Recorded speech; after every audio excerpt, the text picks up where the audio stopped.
Art Fair Confidential, the Be in the Know podcast for the art curious. Join the creators of Art Expo New York and Spectrum Miami art fairs as they delve into the passions of art collectors, the creative spirit of artists, the how-tos of a successful art business, and the importance of art in today's world, with interviews, discussions, and collaborations. Sponsored by Art Business News. Well, this is my first time not only in Art Santa Fe, but in Santa Fe. I have never been to this part of the country before, and so it was an opportunity to both visit a new part of the United States, but also see how my work, how audiences responded to my work in a different market. And so it's been a great 3 days. I've met so many great people, lots of great feedback on the work, lots of connection. I've sold a few pieces, so that's encouraging. And it's been great to be here in Santa Fe. So I live in the Twin Cities market, and I would say that just the little bit I've seen of Santa Fe, there's a much more robust gallery scene here than we have in the Minneapolis area. We also don't have a big show like this that allows walls inside a structure. We have so many shows in the Twin Cities that are tent-based.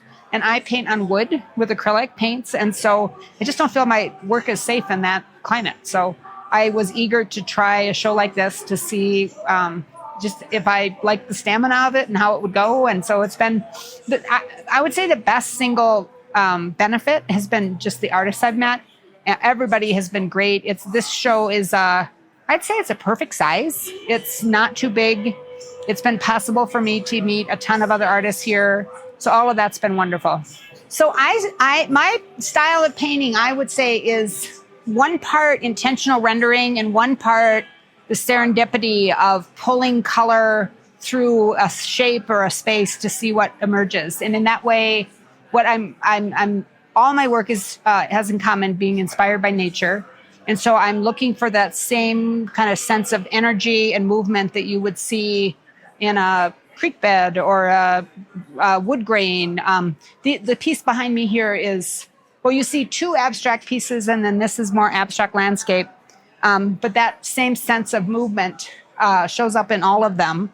And so, yeah, I'm with a piece like this, my main goal is just trying to create an evocative sense of place.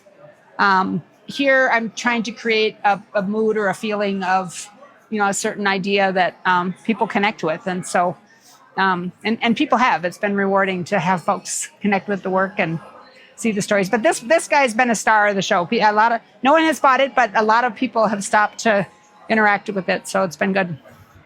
A show I did recently back home, a fellow artist said to me, selling art has a long tail.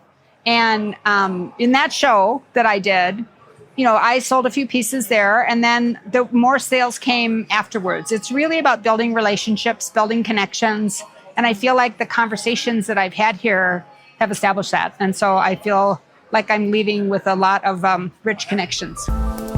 Listen to more of the Art Fair Confidential podcasts at redwoodartgroup.com/podcasts.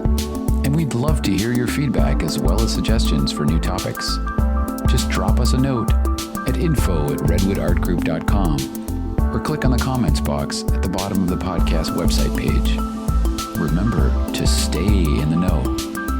Join us next time for more Art Fair Confidential.